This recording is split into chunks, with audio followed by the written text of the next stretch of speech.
Hey everyone, welcome back to GGN. It's Wednesday, November 13th, 2013. I'm going to cover some weather modification news, what's going on with the typhoon and that, and the aftermath, the economy. And my website is ggnonline.net, and on YouTube, my channels are ddarko2012 and ddarko2013. They're still up there. I don't really agree with the whole course and people on the Google Plus, whether it's better, whether it's good or not. It's just like the channel, my original YouTube channel. I had it so nice back in 2009 or 2010, 2011.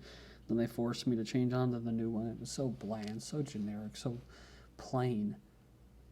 And it sucks because there's all these people that probably can't comment anymore on these videos. Anyways, typhoon death toll in one city could reach 100,000. In the Philippines, as many as 10,000 people are believed dead in one Philippine city alone, and one of the worst storms on record sent giant sea waves washing away homes, schools, and airport buildings. Lastly, ferocious winds ravaged several central islands, burying people under tons of debris and leaving corpses hanging from trees. So pretty bad stuff there. Worst effects of climate change seen in Philippine typhoon. So right off the bat, they're going to go ahead and exploit this from McClatchy.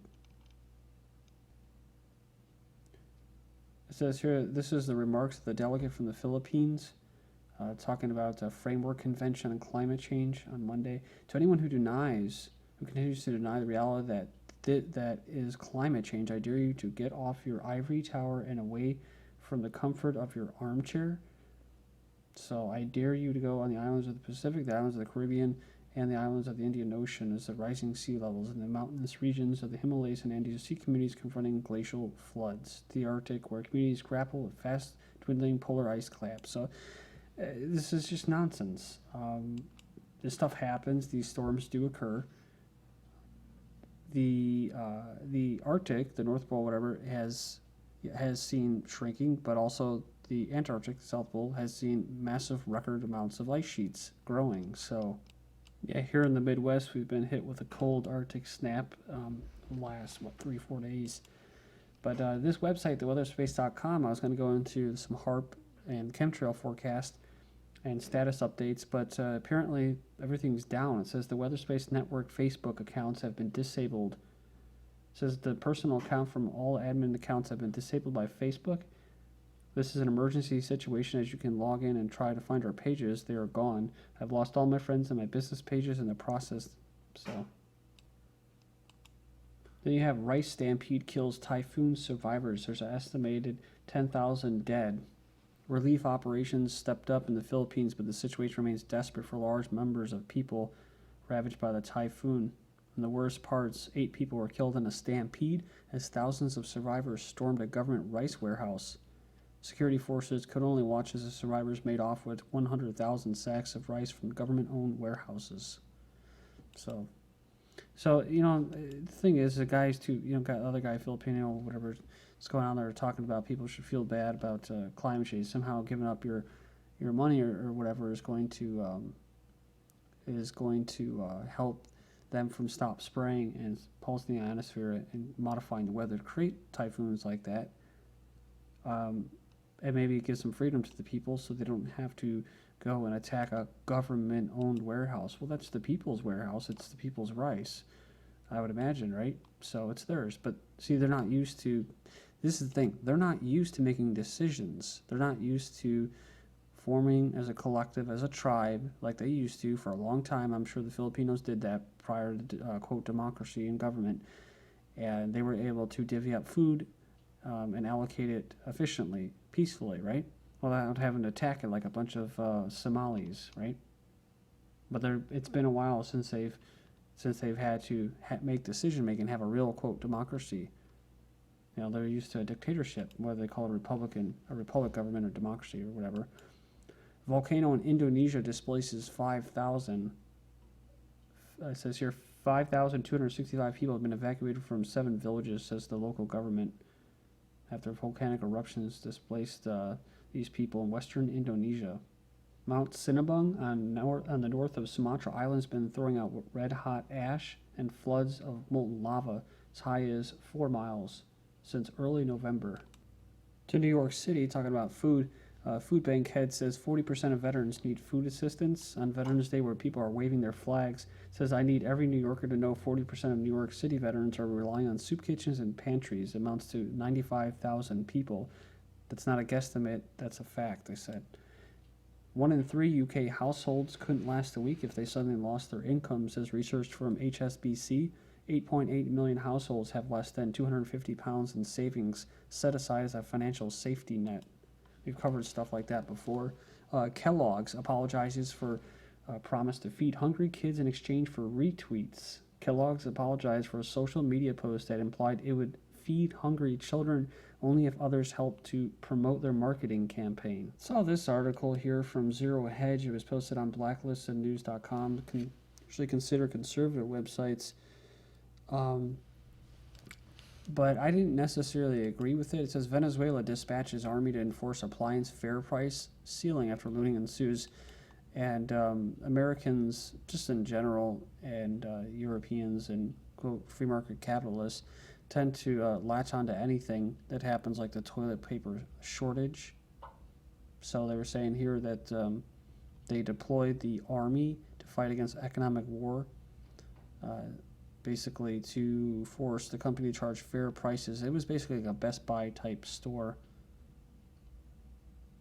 Like in the comment board, somebody, kind of agreed with it, saying it's, the fairness of spreading the wealth. So, but it's one person said this is a hit piece story. It says it's perfectly reasonable response to the market manipulation being undertaken by America and its puppet regimes in South America. The Venezuelan government is only unpopular among the very rich. So they're the ones who lost under the Chavez Bolivarian Revolution. So one person said, I wish they had fair pricing here. This is American propaganda, pro-capitalist bullshit. People trying to squeeze every effing penny out of profit they can on the little guy. Then you have Meet the American Nomads of Walmart's plentiful parking lots. This was a story that was posted on Wired, I think at least a week ago. But if you ever try to sleep in your car on a long trip without planning ahead, you may have run into the law at some point. Of course, they don't like transients. You have to be on the grid, you have to be in the system, you have to be documented, you have to be employed. It says each U.S. city has a different policy and tolerance for cars sleeping, and it's hard to find a legitimate spot if you don't know where exactly you'll be stopping. So, but this says Walmart has 3,000 stores, and the company's policy has allowed overnight stays in their parking lots is intended to boost sales, but is an effect of creating a subculture around its locations. It was weird though, because this Cryptagon, they wrote this article, and it said here about how he's getting ready to, he had a plan. 80 years old, in poor health, set to set off with his cat and his .357 Magnum for Arizona. If he had gone through with it, he probably would be dead by now. He held off, waiting for his arthritis to improve. It didn't, but rather worsened. But it basically goes on. Says that he ended up moving in with his sister, saying that it was driving her nuts. Talking about experiencing elder care nightmares. Says my sister is sort of a dog rescue lady, and she has no dogs on the furniture rule. Sounds reasonable, right? So to make a long story short, see the picture below. So he just makes it even more evil, I guess. It's like, well, she's rescuing all these strangers' dogs, but she can't even take care of her own father. I mean, doesn't that sound kind of cold?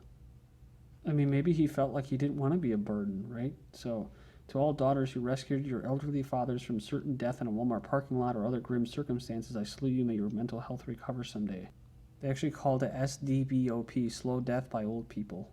But when we're talking about the labor force here, it's about making yourself useful to be exploited, to rent out your time in that.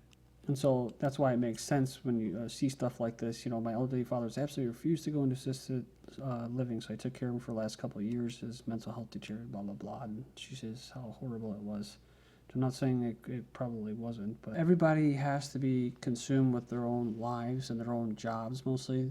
And so they don't really have time for intergenerational family stuff anymore, where people take care of each other. So that's why they have to just dump them and throw them away when they're done with them, like machines. Americans' participation in labor force hits 35-year low. The percentage of American civilians 16 or older who have a job or actively seeking one dropped to a 35-year low in October. And the one quick point I want to make as far as America's participation in the labor force, number one, you don't participate in the, quote, means of production. You don't participate in how things are allocated and produced. So you don't have that. You don't participate in that type of decision making. And you don't participate in how your time is going to be rented out, how your energy and your time is going to be rented out, how much you're going to get compensated for that. You don't participate in that either. You just participate as a wage slave or salary slave. That's it. And just hope that you keep getting those checks every week or 2 weeks so that you can get by. And they have you coming back needing them. International construction firm Balfour Beatty, I never heard of them, but they're considering drone workers. Most people associate drones with military, blah, blah, blah, and terrorism programs, but the CIO wants to use them for a different purpose. I think it was in Japan he was speaking. He said that the unmanned aerial vehicles could be used to build walls and improve project efficiency. They're an international construction and engineering firm, specializes in large-scale projects. So they do have a commission to build a fleet of construction drones. They also spoke of potential use for drones to monitor sprawling project sites, hopefully reducing communication errors and wasted labor on large sites. So, like I said before, in China right now, they are pretty much the robots as far as the workforce who are willing to work for less and undercut other countries who want a living wage. These people are willing to live in a tiny little cubicle called a house, like 10 deep in a sardine can, in order to try to strive for a standard of living that they see Americans have. Of course, Americans are able to maintain a standard of living by buying cheap-made goods from these people from China, while at the same time sacrificing their children and their children's future. The amount of debt and stuff like that, foreign debt that they take on, just so they can live comfortably now. So when they're done with these people, and these Chinese people, workers, start organizing and they want to start getting compensated more for their time and energy, they're going to revert to robots. Well, they can't do that completely until they are ready to completely automate labor in China. When that happens, that's when you'll see these people, a lot of unrest and possibly maybe a hot war to kill some people off, whatever, clamp down. But unless Americans, or they go somewhere else to find other people, other countries' labor force willing to work for less, I would imagine that they're going to have to go because they're going to be no longer needed, as all labor and everything will be going to automation. So speaking of a new Chinese agency managing social unrest, they're expecting something, because I was talking about terrorist attacks recently in China. Russian lawmaker seeks to ban U.S. dollar and predicts a 2017 collapse.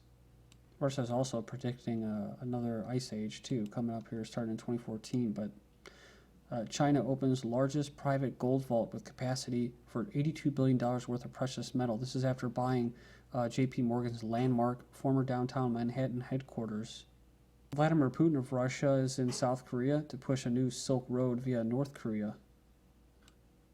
He wants to create a new major trading route linking Asia and Europe by rail that requires prying open North Korea, which is why you see this. Russia supports Korea's drive for unification as a natural process. Again, it's all about trade, but anyway, as far as politically, it's probably good if they got back together again. You probably won't see that happen because these people in North Korea don't want to give up their power, even though they're acting like, they're the great leaders and they're helping their people. They're not going to give up their power to do that, to help the Korean people as a whole, just like South Korea. They won't get rid of they won't merge with the North, even though they're democratic. Right before Kim Jong-il died, he recommended to his son to start trading more with Russia. Russia signed a deal with North Korea to write off 90% of its North Korea's $11 billion debt to Moscow back in September of 2012. And then here, it says here, almost a third of Russians favor return of the monarchy, or czars. I covered it before about the Illuminati Albert Pike basically overthrowing the czars for their own strategic, economic, and social reasons. Russia just launched a new defense satellite. From yesterday, the American-made Stuxnet virus has infected the International Space Station, basically created by Israel, and that rogue U.S.-Israeli cyber war weapon, I guess that's Stuxnet, infected Russian nuclear plant. And we know that the TPP, or Trans-Pacific Partnership Agreement, has wide-ranging effects on medicines, publishers, internet services, civil liberties, and biological patents. But it will basically be putting the corporation above the nation. It's been dubbed the economic NATO, create the world's largest so-called free trade areas for exploitation. Thank you.